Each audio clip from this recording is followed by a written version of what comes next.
If my fair readers should be of opinion that my hero's levity in love is altogether unpardonable, I must remind them that all his griefs and difficulties did not arise from that sentimental source.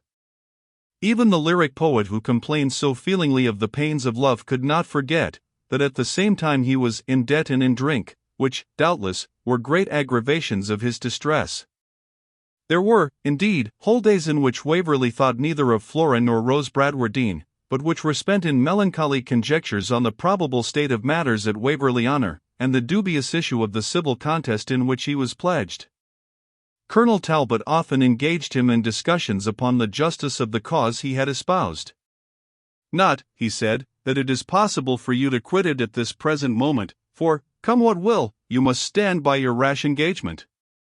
But I wish you to be aware that the right is not with you, that you are fighting against the real interests of your country, and that you ought, as an Englishman and a patriot, to take the first opportunity to leave this unhappy expedition before the snowball melts." In such political disputes Waverley usually opposed the common arguments of his party, with which it is unnecessary to trouble the reader. But he had little to say when the colonel urged him to compare the strength by which they had undertaken to overthrow the government with that which was now assembling very rapidly for its support. To this statement Waverley had but one answer: if the cause I have undertaken be perilous, there would be the greater disgrace in abandoning it. And in his turn he generally silenced Colonel Talbot, and succeeded in changing the subject. One night, when, after a long dispute of this nature, the friends had separated and our hero had retired to bed, he was awakened about midnight by a suppressed groan. He started up and listened. It came from the apartment of Colonel Talbot, which was divided from his own by a wainscot partition, with a door of communication. Waverley approached this door and distinctly heard one or two deep-drawn sighs. What could be the matter? The colonel had parted from him apparently in his usual state of spirits. He must have been taken suddenly ill. Under this impression he opened the door of communication very gently, and perceived the colonel, in his nightgown, seated by a table, on which lay a letter and a picture.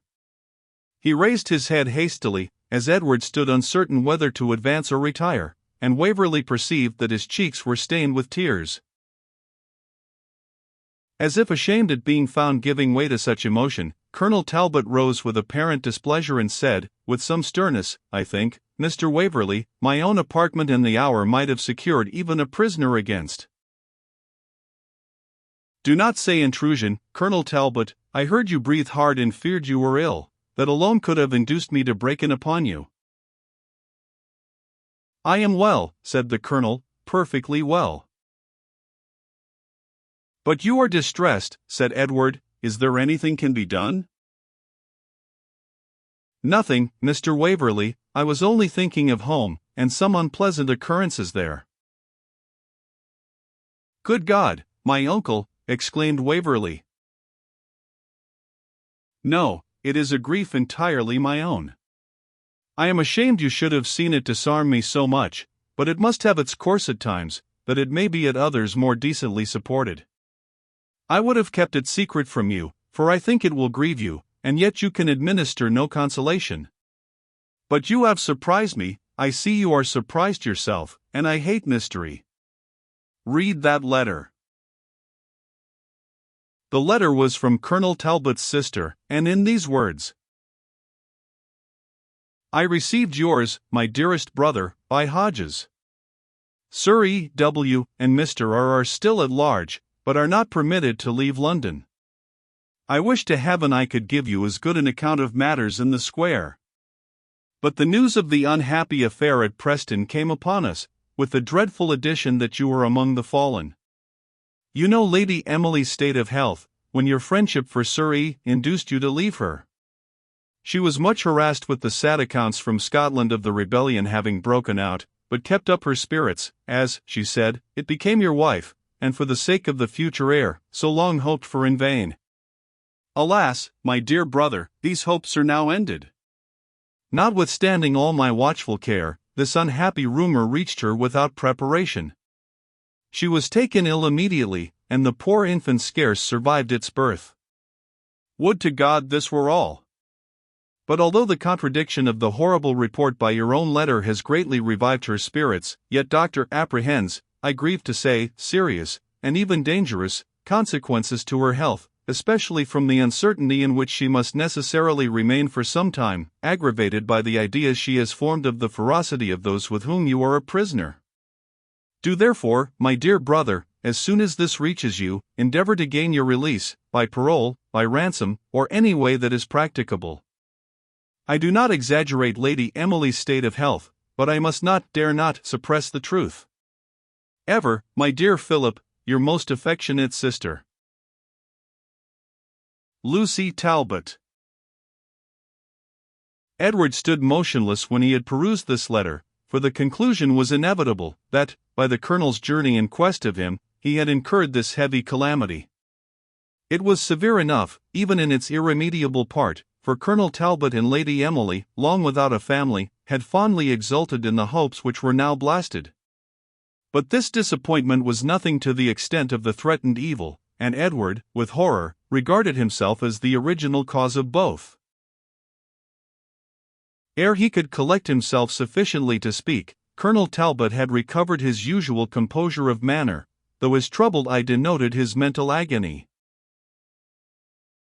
She is a woman, my young friend, who may justify even a soldier's tears. He reached him the miniature, exhibiting features which fully justified the eulogium, and yet, God knows, what you see of her there is the least of the charms she possessed, I should perhaps say, but God's will be done. You must fly instantly to her relief. It shall not be too late. Fly? How is it possible? I am a prisoner, upon parole. I am your keeper, I restore your parole, I am to answer for you. You cannot do so consistently with your duty, nor can I accept a discharge from you, with due regard to my own honor, you would be made responsible. I will answer it with my head, if necessary, said Waverley impetuously. I have been the unhappy cause of the loss of your child, make me not the murderer of your wife. No, my dear Edward, said Talbot, taking him kindly by the hand, you are in no respect to blame, and if I concealed this domestic distress for 2 days, it was lest your sensibility should view it in that light. You could not think of me, hardly knew of my existence, when I left England in quest of you. It is a responsibility, heaven knows, sufficiently heavy for mortality, that we must answer for the foreseen and direct result of our actions, for their indirect and consequential operation the great and good being, who alone can foresee the dependence of human events on each other, hath not pronounced his frail creatures liable. But that you should have left Lady Emily, said Waverley, with much emotion, in the situation of all others the most interesting to a husband, to seek a... I only did my duty, answered Colonel Talbot, calmly, and I do not, ought not, to regret it. If the path of gratitude and honor were always smooth and easy, there would be little merit in following it, but it moves often in contradiction to our interest and passions, and sometimes to our better affections.